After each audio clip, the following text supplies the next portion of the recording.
Hello and welcome to UCC 98.3 FM. That was Huey Lewis. No, it wasn't. Sorry, that was Glenn Miller Orchestra. You've ruined it already. You have absolutely ruined the show already. You play horrible. You play. I don't know the music you play, man. It was Glenn Miller Orchestra.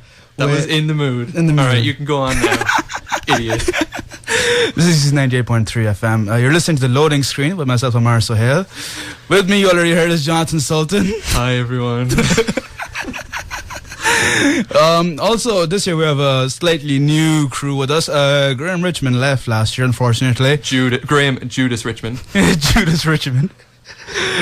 Well, I say unfortunately, I mean thankfully. With me today is David Kiley. Hello there. Hello, Kiley. And also with me is Fitzy. What's up, guys? Hey, guys. You won't be hearing much from Fitzy. He's just kind of... He had nothing to do today. He had nothing to do today, so he's here. He might chime in every once in a while. David is our permanent third person now. Yeah, he's replacing Graham. Like they're both quite angry most of the time, so it works well.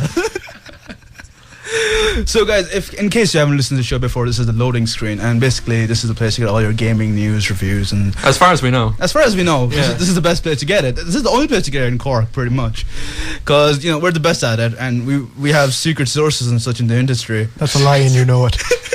We totally don't get all this stuff from websites and stuff like that. We don't. No, what's a website? I don't know. We have sources. We're awesome. But yeah, so we're gonna start off real quick today with a couple of games came out over the summer when we weren't here, unfortunately.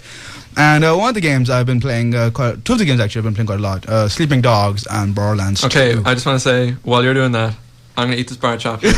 So don't ask me any questions. Okay? You can actually hear it. Yeah. Okay. I'm gone now for a while. Professionalism right here. Sure up. My name is Jonathan Sultan. Okay, go on. You're a bit hungry, are you? Huh. So I was playing. I bought Sleeping Dogs over in August when we were off air, unfortunately, and it's a game that deserves a lot of credit, but it doesn't get any. It's not getting a lot of attention from media because it's not a big AAA release. I think it's only sold about 300,000. Exactly. And you finally loaned it to me today. Is that not a AAA? Yeah, I know it was really big, and then I'm actually completely going against what I just said by talking. No, it was a really big game. It was gonna be True Crime Hong Kong, but then it was dropped. Yeah, and it was going around the place for a while. And then Square Enix picked it up, and everybody thought, what Square Enix going to do with this? But it turned out, guys, this is a really good game, right? Now, it's not getting a lot of attention, but it's really good. So the best way to describe this game is sort of like, imagine GTA meets Arkham City. I think that's the best way to describe it. You play an undercover cop called Wei Shen, and basically he grew up. He was born in Hong Kong. He grew up there for a few years. Then he moved to America, and now he's back as an undercover cop with the Chinese triads, right? The Sun On Yi, and it sort of follows his story and his interactions with the triad, and because a lot of the triad are like his childhood friends, and he's sort of torn between his loyalty to the triad and also his job as a police officer. It's a very good game. Basically, the first act is a bit narrow.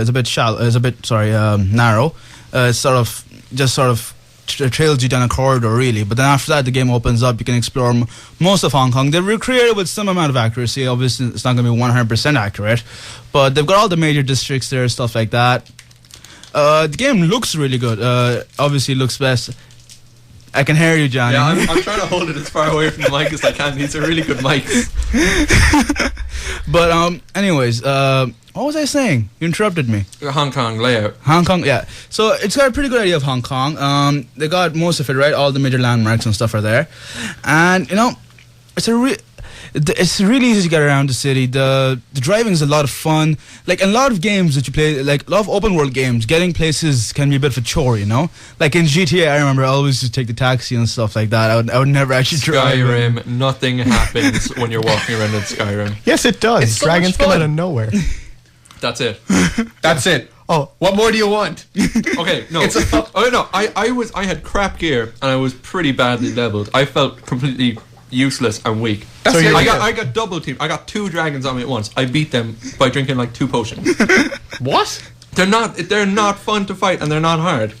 Well, I guess it depends where you are, because the dragon that I encountered was ridiculously powerful. some of them are stronger than Yeah, others. exactly. And plus, like, if you're a low level, like you said, you would, randomly encounter an ogre. No, okay. We're not going to get back into me going on about Skyrim in the first episode. But anyways, it's like the driving is a lot of fun. It's a bit arcadey, but it's a lot of fun. A lot of cool cars, bikes and stuff. And you can do this thing called Action Hijack, where basically it looks like an action movie where you sort of just drive up to another car and you press X and the guy jumps out of the car onto the roof of the other car and then climbs in, and it's awesome. The gameplay is a bit like, you're all familiar with the open world gameplay that a lot of games have, a bit like GTA. You can sort of there's a bunch of side missions, stuff like that. But the main difference with this, like a lot of the main difference with this and GTA is that there's there's few missions that require you to use guns. A lot of the missions in this game are like actually hand-to-hand combat, which I think, and they did it really well. It's a lot like Arkham City, Arkham Asylum. You guys played that? Yep. I played both of them, yeah. What? I played both of them. Yeah. And the combat in those games was really good. So basically in this you have a light attack, strong attack, grab. That's it. But like it adds another layer of depth, because you can use the environment to do lots of really interesting things to your opponents, and some of them are quite gruesome. Like there's one where you drop an engine on a guy. Spoilers. Spoiler alert.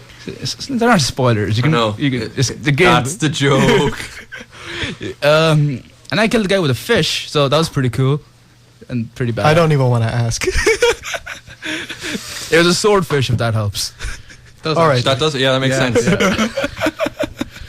I just thought you were talking about a mackerel and you just slapped him to death over the course of a few hours. Or a big salmon or something. Got a packet of bird's eye fish fingers. You can kind of see fish fingers because, like, those are solid the second you take them out of the freezer. Yeah, I suppose. Did you ever hit someone with a fish finger? I actually have it. That's something it's on my bucket list. It's fun. I tried.